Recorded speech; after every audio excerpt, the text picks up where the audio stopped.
ധാരാളം ലഭിച്ചു എന്നുള്ളതാണ്.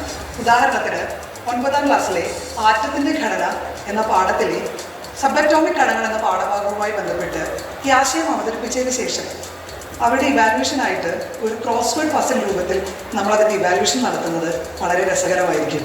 ഒരു റിയൽ ക്ലാസ് റൂം എൻവയോൺമെൻറ്റിൽ എനിക്ക് ഈ ട്രെയിനിങ് എങ്ങനെ മെഷീനെ ഞാൻ ഇത് പഠിപ്പിക്കുന്നു, ഒരു ഇമേജ് കൊടുക്കുമ്പോൾ ആ ഇമേജ് ആ മെഷീൻ എങ്ങനെ അത് ഡിറ്റക്റ്റ് ചെയ്യുന്നു എന്നുള്ള കാര്യങ്ങളൊക്കെ എനിക്ക് കുട്ടികൾക്ക് ക്ലാസ്സിൽ ഡെമോൺസ്ട്രേറ്റ് ചെയ്ത് കാണിച്ചു കൊടുക്കാൻ വേണ്ടി സാധിക്കും. അങ്ങനെ വളരെ യൂസ്ഫുള്ളാണ്. ഇംഗ്ലീഷ് ലാംഗ്വേജ് ആൻഡ് ലിറ്ററേച്ചർ അറിയുമ്പോൾ നമുക്കറിയാം ഒരുപാട് വിശാലമായ ഒരു സബ്ജക്റ്റാണ്, വിശാലമായ ഒരു ലോകമാണ് ഈ ലിറ്ററേച്ചറിൻ്റെ ലോകം.